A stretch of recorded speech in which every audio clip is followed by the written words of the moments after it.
Hey there, welcome back to another video. This time around, it is my review of the 1980 horror film New Year's Evil.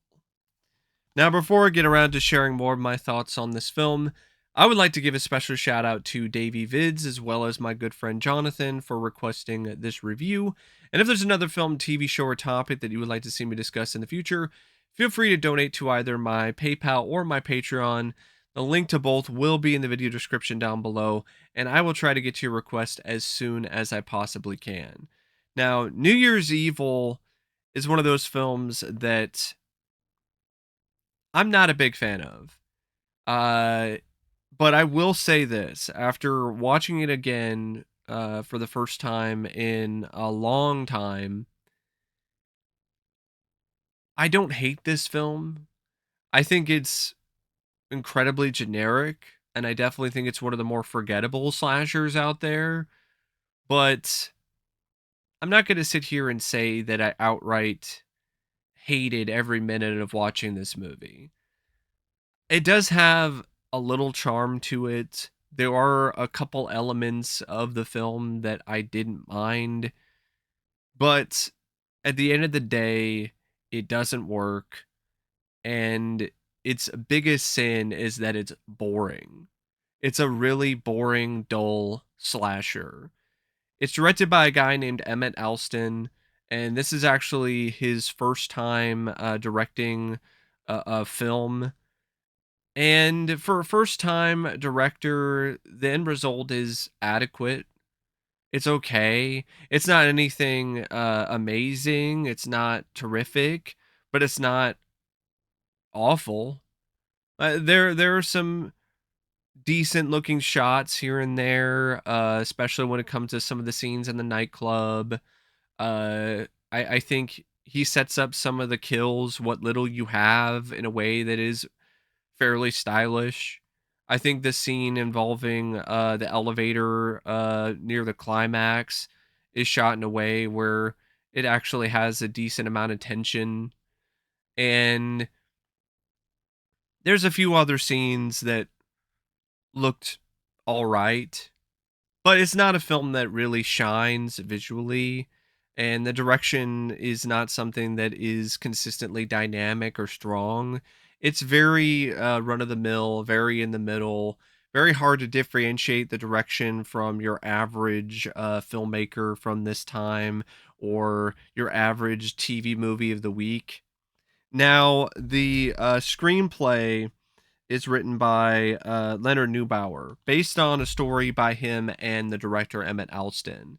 And I will talk about a couple positives before I delve into the negatives when it comes to this script, because there are some positives. For one, having it take place on New Year's Eve, is an inspired choice. It's a nice holiday to set a slasher in.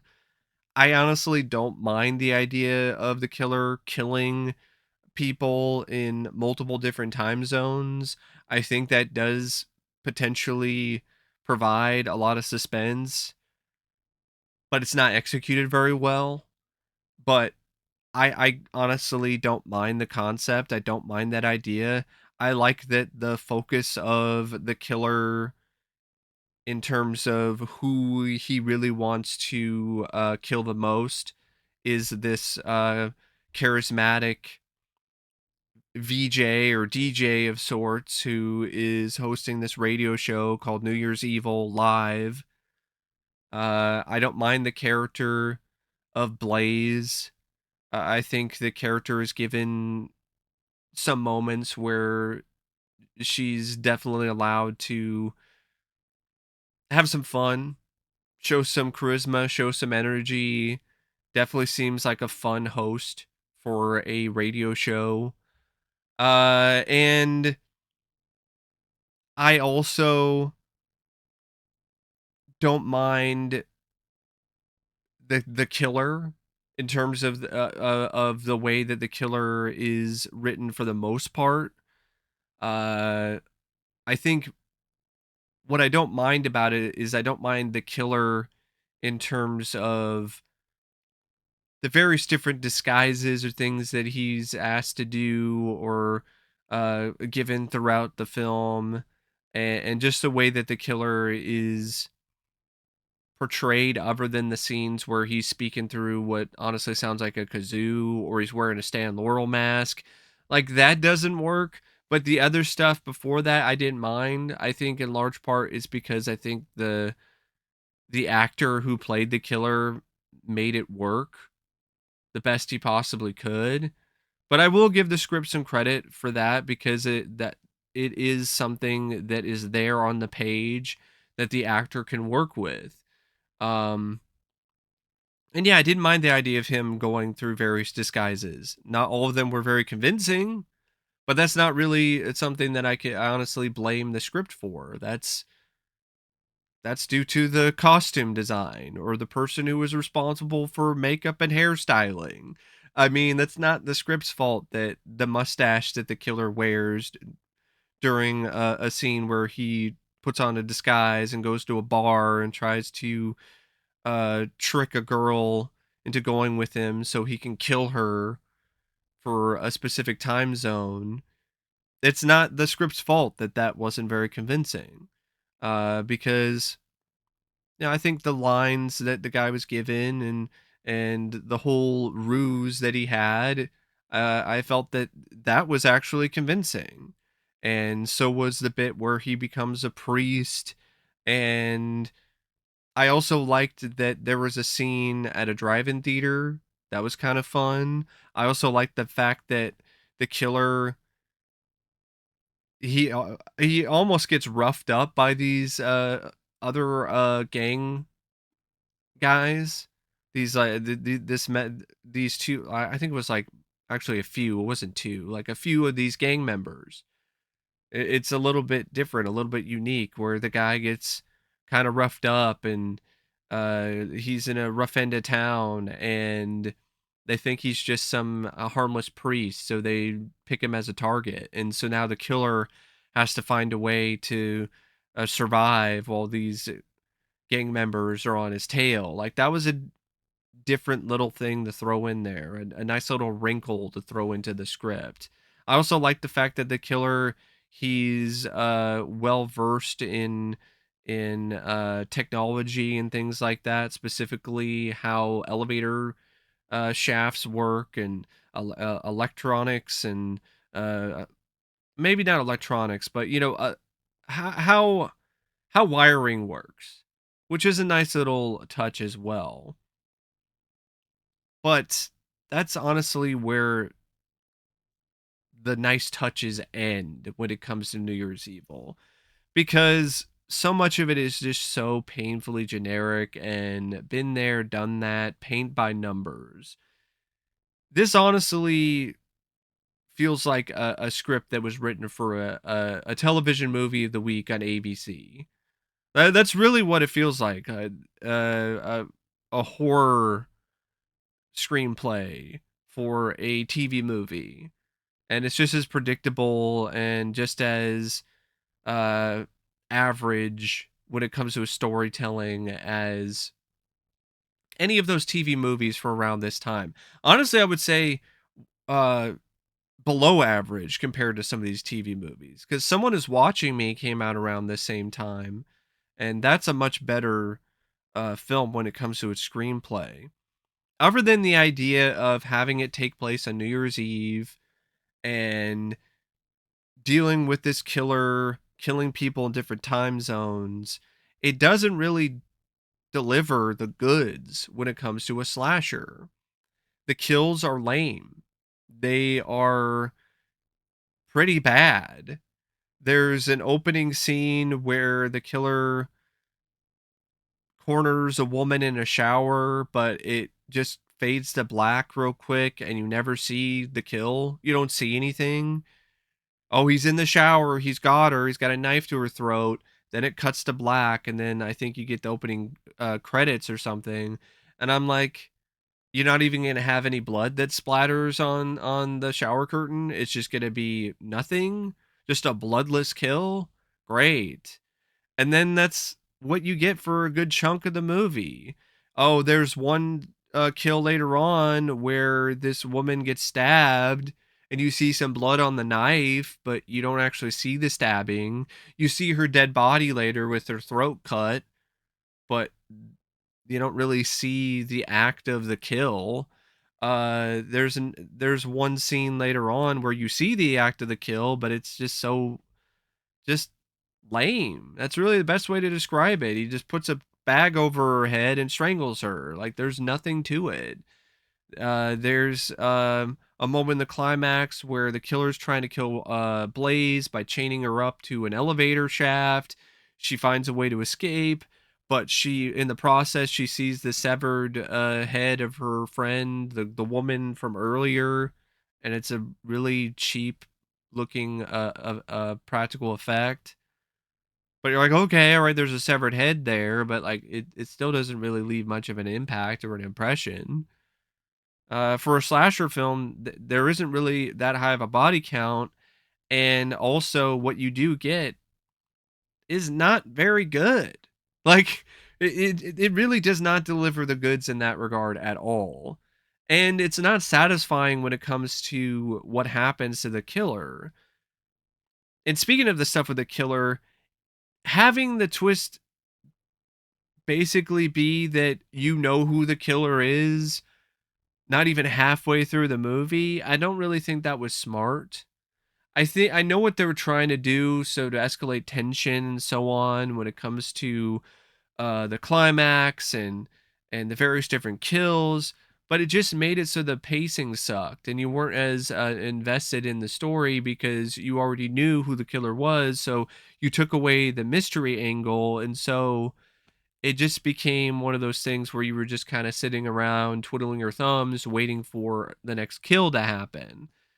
And since there's not a ton of deaths, then it doesn't really work on that front. Like if you had a higher body count and there was more variety in terms of the ways that he killed people, then maybe the fact that you know who he is wouldn't be as much of a problem. But at the same time, I honestly don't even feel that this script was maybe not even intended to be a slasher in the first place. It kind of has this vibe of a thriller more than a slasher movie. And the slasher elements were just kind of added last minute and haphazardly to try to cash in on Halloween. That's really what it seems like. Like this wasn't even a slasher screenplay. They just threw in some elements to kind of turn it into one last minute. There's also this red herring bit that is completely utterly pointless involving the killer's son, and you're like, okay, who also happens to be the son of Blaze, because you know the twist is that the killer is her husband, which honestly wasn't that shocking. But the stuff with the son, even with not knowing that the killer is her husband right away, it's still pointless because it's a useless red herring. You already know who the killer is because the screenplay has already made that clear, and it's not the son. So why even have any of that in there? It just to set up the ending where he's gonna carry on and I guess continue the killing and continue where his father left off. Like okay, but you don't really need to have that there. You could set it up near the end so you could kind of save something, save some kind of twist. But no, it reveals that early on too. So any stuff involving that character just feels completely useless. And speaking of useless, if you were at all invested in what happens to this killer in terms of how is he going to get his just desserts, what happens is not at all satisfying. It's not a good payoff. He just snaps and he says some Hamlet lines, which come on now, really? You you think that you're the type of film that can get away with having the killer recite Hamlet? Give me a frickin' break. So he recites Hamlet and then jumps off a building and kills himself. So you don't even get to see the guy get his just desserts in a satisfying way. Blaze isn't even the one that takes him out. He takes himself out. So it's not even satisfying in that regard. It's a fail when it comes to what you might expect or you might want to see when it comes to the finale. And there's also all these other elements that are just really weak, like the stuff involving the police that are trying to investigate these killings, and some other subplot involving the promoter of the event. And it's just one of those screenplays that, other than the idea and the setting, and maybe one or two characters, there's not much that works. There's not much that really stands out in a good way. And there's not much that's satisfying about it. Also, making your killer speak through a kazoo was a really bad idea. This is honestly how the killer sounds when he first calls into the radio show. I am evil, and I am going to commit a murder at midnight. Like, it's just laughable. And I read that it was intended to be like a homage to Phantom of the Paradise. That doesn't work in this context. Phantom of the Paradise, it works fine in the context of that film. Here, it's just out of place and silly. But yeah, it's just one of those movies where the screenplay, it just doesn't do the concept or just the core idea of the film any justice. It really does not. This is a movie that, to me, that is ripe for a remake. Please, instead of doing these constant reboots and remakes of these other films that they nailed it the first time around, do a remake of something like this and retool the script and actually make it good. You know? Don't do the nonsense where you reveal the twist and the mystery within the first 30 minutes. Don't have a useless red herring. Have a higher body count and be creative and be fun with it and throw in some more characters. Blaze is fine, but she's not enough to carry the movie. And if you're hinging the film's success and the story's success on following the killer around, that wasn't a good idea. So, yeah, it's just not a really good script at all. The cast, it's just kind of there. Like Roz Kelly, I didn't mind as Blaze.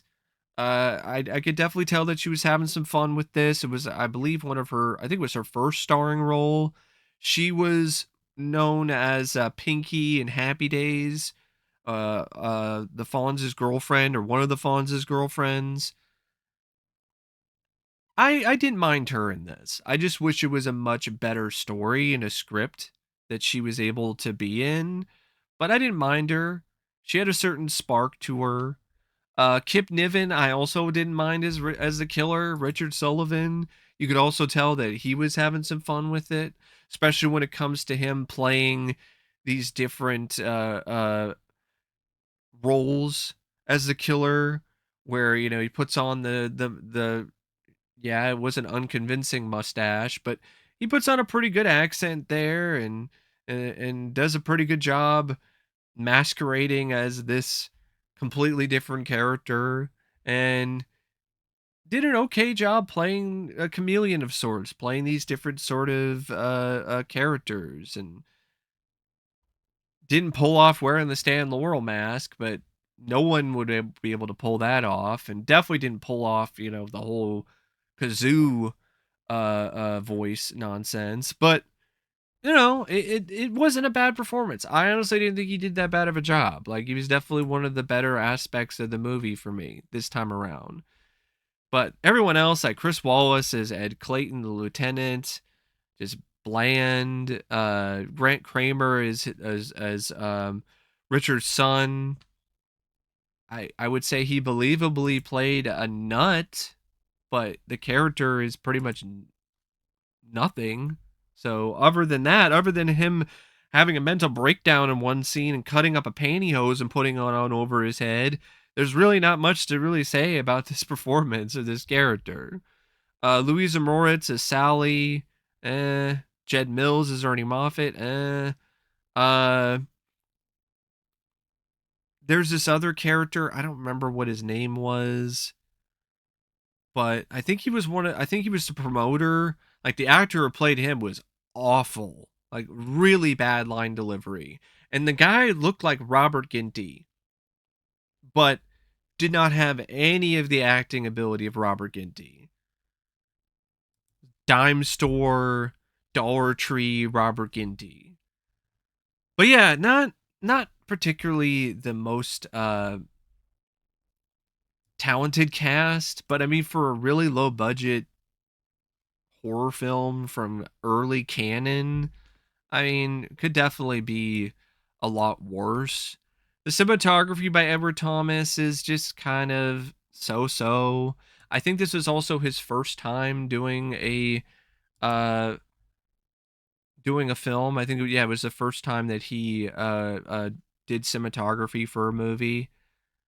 Looks fine for what it is. The editing is also fine. It's not excellent, but it's not terrible by Dick Brummer. Doesn't suck dick by any means. So, this time around, the dick did a good job. The music by Lauren Rinder and W. Michael Lewis. What the hell was this score? Harry Manfredini should sue both of them because all this score is just ripping off Friday the 13th to the point where I swear to God, there is a moment where instead of it going kiki ki ma ma ma, instead of it going kiki ki ma ma ma ma, it's ha ha ha ha ha ha. I'm not kidding. It literally just ha ha ha ha ha ha. Like, come on. And then there's other bits of the music that's just bizarre, where I swear it just randomly will actually have someone say something just random. You're like, really? Why are you doing that? That's just strange. So when it's not ripping off Friday the 13th and Harry Manfredini's score, it's just being random and silly, which is fitting. It's a movie where the killer sounds like he's deep throating a kazoo and decides that a Stan Laurel mask is scary. So it's kind of fitting the score is also equally as bad and as ill-fitting and it has a lot of bad decisions behind it. And for a movie that's like 85 minutes, it definitely does drag because there's not a whole lot of investment in anything because there's not any mystery. And when it comes to, the slasher elements, like the kills aren't great. So it's not like you're waiting for the next creative fun kill. That doesn't happen. So it's just one of those movies that just is there most of the time. Like it's something that's on the TV. You might get some enjoyment out of the drive-in scene where where people are watching some trailers, and one of them is for Blood Feast. But you might as well just watch Blood Feast because that's a much better movie than this. Yeah, it's just lame. Like it really is a lame slasher. Like that is the epitome of this movie. Like a lame, forgettable slasher movie that really could use a remake.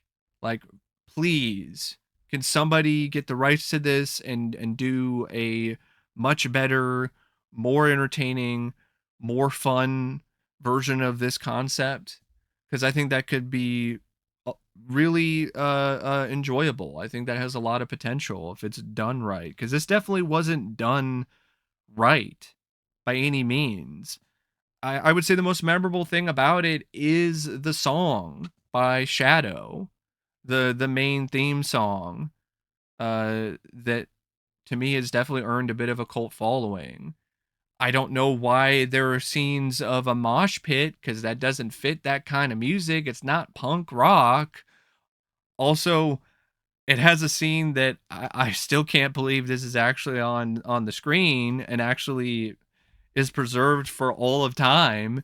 There's a scene in this where there's a mosh pit and they are moshing during a slow song. So there's a slow song that's almost like a ballad and they're doing a slow mosh. That's the first time I've ever heard of, let alone seen, a slow mosh. But it's a slow film and it's just about as boring as being stuck in a slow mosh pit. So I guess that's something that definitely does fit when it comes to New Year's Evil. But anyway, thanks for watching my review of New Year's Evil, and until next time, I'll see you later. See ya.